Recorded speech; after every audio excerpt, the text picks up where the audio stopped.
So 99% of the Muslims have seen this normalization for really what it is. They see it as a treachery against Palestine and the Muslims. But then you have a few voices who are in support of normalization. And they might not directly say it, but they indirectly support it. And I spoke about it already today. You have certain scholars who have supported the deal and also support the regimes for what they've done. And one of the key arguments they use from the Seerah that I think it's worth highlighting and clarifying is that they say that it is okay for Muslims to deal with non-Muslims and have dealings and treaties because the Prophet ﷺ had dealings with the Jews, and also he signed the Treaty of Hudaybiyyah with the Quraysh. But we need to speak about it in the correct context, and I want to provide a few pointers as we see all this normalization going on. I think it's worth highlighting. And Sheikh Azra Rashid, he even said, anyone who says normalization with Israel is like Hudaybiyyah has not understood the Seerah. He's 100% correct when he said that. So let's make a few comparisons of why it's not like Hudaybiyyah. So the Treaty of Hudaybiyyah, in short, basically was a treaty between the Messenger ﷺ in his capacity as a leader of the newly established Islamic State in Medina. Yeah, it was a treaty between him as the leader of the Muslims in Medina with the Quraysh of Mecca. Normalization is not the same as a treaty. So the Treaty of Hudaybiyyah was a treaty. It wasn't normalization because there was no occupation occurring as well.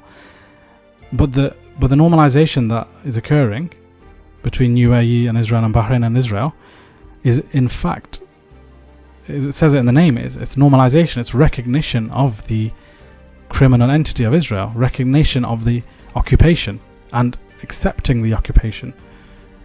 And we found that Israel has continued to bomb, and they will continue to annex following this deal.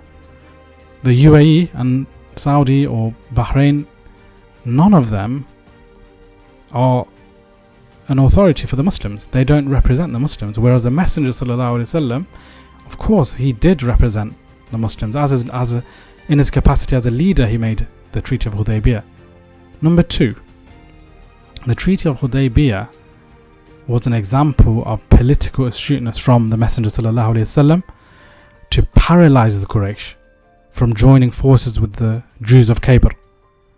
Because what he did, it said you cannot join any forces, you cannot attack the Muslims. Yes, there were certain short-term elements to the agreement, but it didn't allow them to join forces with the Jews of Khaybar.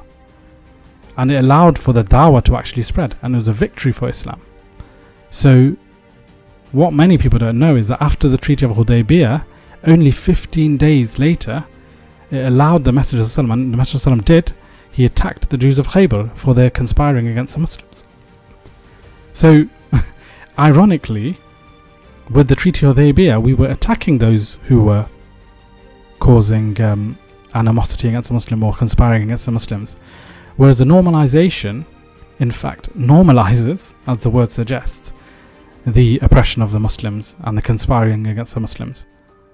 So, with one Treaty of Hudaybiyyah being a victory, as Allah subhanahu wa ta'ala described it, Al-Quds, he described it as a victory, whereas the UAE and Bahrain normalization is in fact a treachery and in no way a victory for Islam and the Muslims.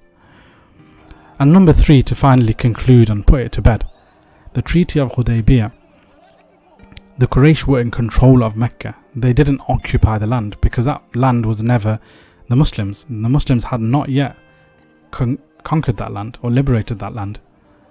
Whereas, as I've said, Israel is an occupying force.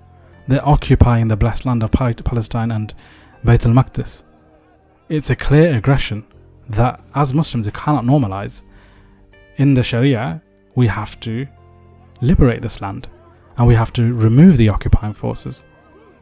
And it's not about bringing an end to persecution. Some people have said, this deal would stop annexation and it would stop the persecution. Firstly, it hasn't stopped that. But let's say it did. Let's say it brought an end to persecution of the Palestinians. The fact and reality of the matter is, that is not even the issue.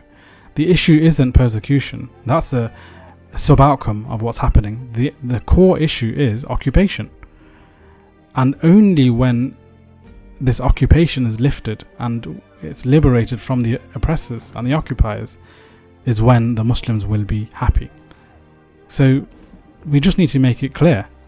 This is the political action that the UAE and Bahrain are doing that in reality has been aided by the enemies of Islam, both Israel and America. So any Muslim would realize that this is not in aid of Islam. In fact, it is a treachery against Islam and the Muslims.